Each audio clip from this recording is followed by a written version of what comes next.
Hello, my name is Mick Howarth. I am the CEO of Global Education Study Centres, and this video is a follow-up to one I did last year regarding Tier 4 student credibility interviews. Now, in that particular video, I spoke about the types of questions that you may be asked during the interview. So, I would request that you refer to that particular video if you've not already seen it before you proceed with this one, because that gives you all the context of the actual interview, what's expected, and so on. This particular video is going to concentrate on things that you should say and not say to ensure that you pass the actual interview. Now, it's not a prescriptive interview. You never know on any given day the types of questions that you may be asked, but there is a trend of the general types of questions that tend to be asked and are popular with the visa officers to try and establish that you are a genuine student. And that's what the credibility interview is all about, establishing that you are genuine. Okay, so they'll take you through a series of questions, and if they're happy with the answers, then normally you would expect to receive your visa as long as all your other paperwork is in order, particularly your finances. Okay, so a common question could be you've chosen your university or college, and they may ask you, have you considered any other universities or colleges? So what you need to do is, like any research, if you're paying out a lot of money, then you would expect that you might look at 2 or 3 universities. I suggest 3. Choose one from 3, but look in detail at the other universities, and then choose the one that you want. And you must have a good reasoning for that. Now, it could be location, it could be the cost. It could be the actual course is slightly different, and that might be another question they may ask you. What is different about this course compared to the other university courses that you looked at? So there might be something specific within the program. For instance, it might be accredited where the other 2 programs are not. It might be more vocationally based, more practical study within the program. And so on. So you need to look for the indicators that makes that program special and the particular university of the specific reasons why. Okay, so just to say, no, I never considered anything else, this was the only one I wanted to go to, is not a thing to say. Okay, so when you're paying maybe for a 3-year program around £20,000 a year, which is £60,000, and then for a master's program, maybe around £25,000, then it's expected that you would do your research to look at other institutions and other courses. Now, if you're asked any detail about the particular program, then it's important that you do know what's within the program and how it's delivered and how it's assessed. All that information should usually appear on the university or college website. So you may be asked, name me some of the modules within the program, and usually the module listing will appear on the course listing on the website. And so it's a good idea to write these things down so you can specifically name 2 or 3 modules within the program. They may ask you how it's assessed, and normally most programs will be assessed by examinations, by coursework, and so on. So that information should be within the website if they do ask you that type of question. Now, I've already indicated about the main reasons for choosing a particular university. Once again, I go back to the idea that it could be location, it could be cost, it could be that you've known somebody else who's been there, maybe your brother or your sister, something like that. But you need to give good reasoning why you've chosen that particular university, because many of the universities are very similar. Okay, they're offering many of the same programs, so there must be some reasoning why you've chosen that particular program. Um, Now, accreditations are important.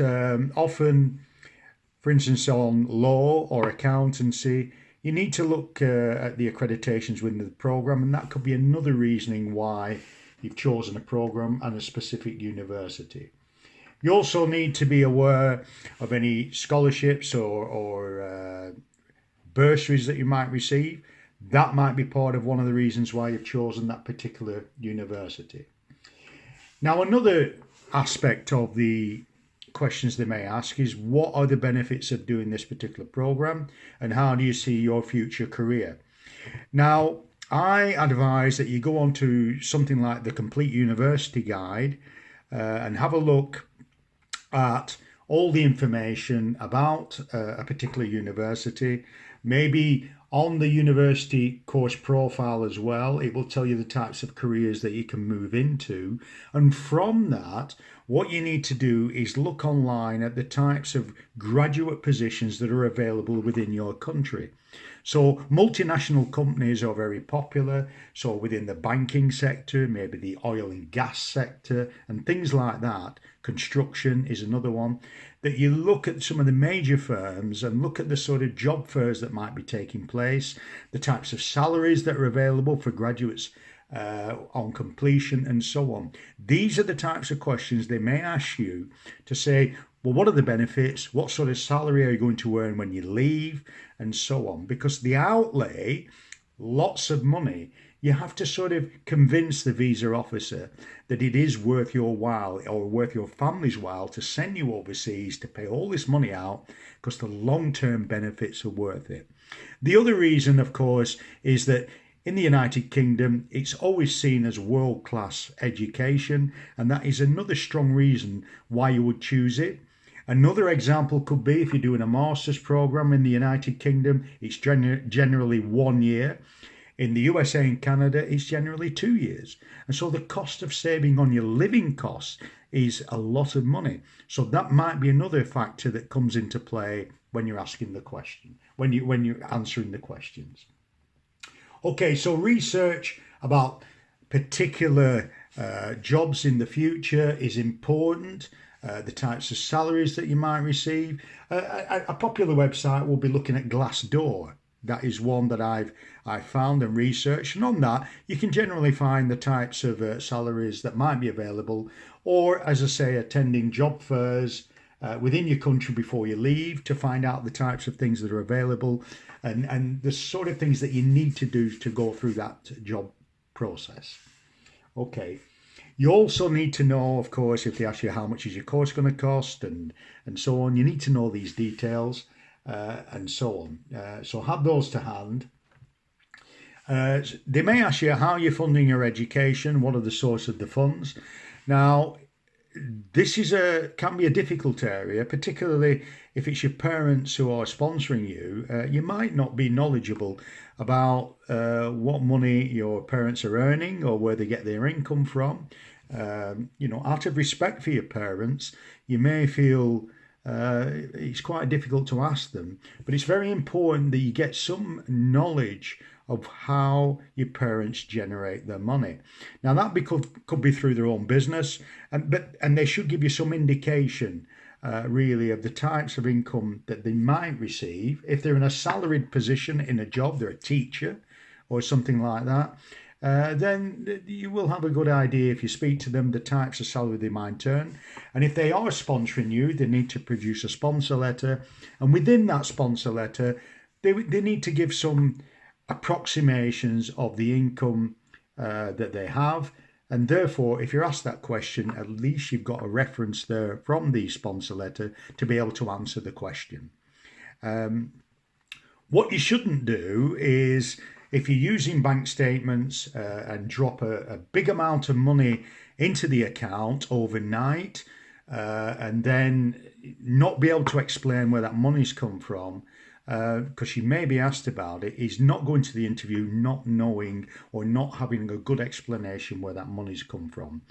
And on a further point to that, when you have applied for your visa, let's say you've done it through super priority, which is generally 1 day to get your answer, then sometimes delays occur because the visa officers check with the bank whether the money is still in the account. And what you should never do is tamper with the money, draw the money out from the account until you've actually registered at your particular university or college in the UK.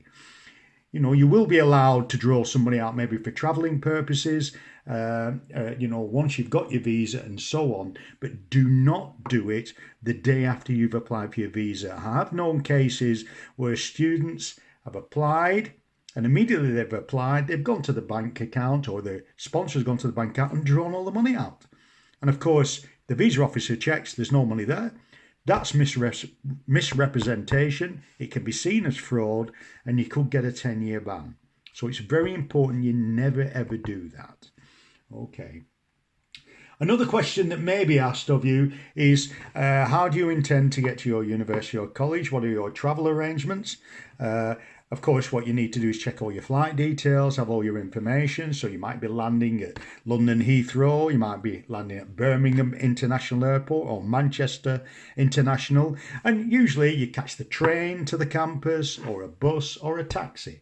And you should have some good idea of that when you land in the UK, how much it may cost you. So maybe take advice from the university, ask them the question, how much is a taxi from the airport to the campus? £50, £60, I don't know. It depends on your particular institution. So you really need to have a good idea of that.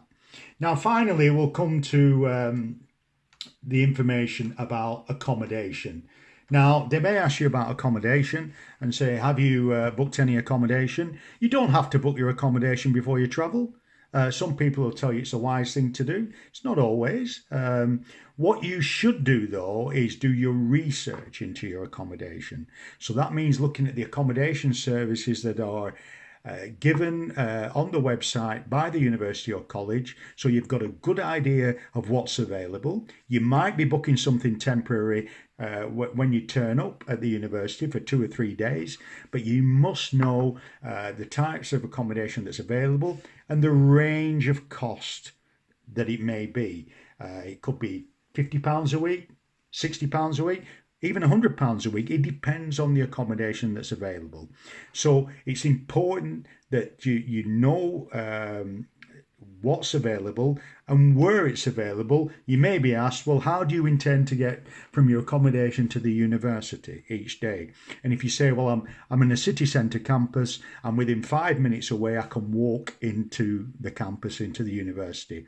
Or if you're going to stay in private accommodation, you actually answer the question, say, I've researched all the private accommodation available. This is how much it's going to cost. These are some of the locations, and I will sign a contract when I arrive in the UK because I've already reserved a place. So these types of answers that you should give. Do not say, I've not even looked at accommodation, I'm waiting till I get my visa. You do not say that. So once again, it's important that you've done your research to prove to the visa officer that you're actually serious. Now, that's rounding up the video. As I say, I cannot tell you exactly what they may ask on a particular day, but those types of questions are common, very, very common. Now, my email details are coming up now, along with the website details. And if you do want to contact me, I've had a lot of people contacting me from my first video about doing mock interviews. And what people are doing is tending to contact me the day before the interview. Now, that's a little bit too late. You should be contacting me well before that so we can discuss things and move from there to get you prepared for the interview. If you are going to one of my contracted universities, then, I can do that, with just filling in a very simple form for me. If you go to a university or a college that I'm not contracted to, then what you would need to do is go and register on my website. And as I said, the details are up now, and we can take it from there. But I go back to what I said in the first video for the credibility interviews. It's important that you're prepared. Okay, you've got approximately 2 minutes to convince the visa officer that you are a very genuine student. Okay, it's a lot of money to pay to come to the UK for your education. So they want to ensure that you're coming for the right reasons to study and not to do anything else and not to come and work and so on. All right. So if you have any questions from this and you see this on YouTube, just put your questions down. If you want a lot of people to know, I'll answer on YouTube. Or if you want something more private, then please send me an email and I'll answer your questions in the best way I possibly can. And if you do want to go for a mock interview, then obviously contact me on that basis and we'll try and organise something. So thanks for watching, and I wish you all the very best of luck.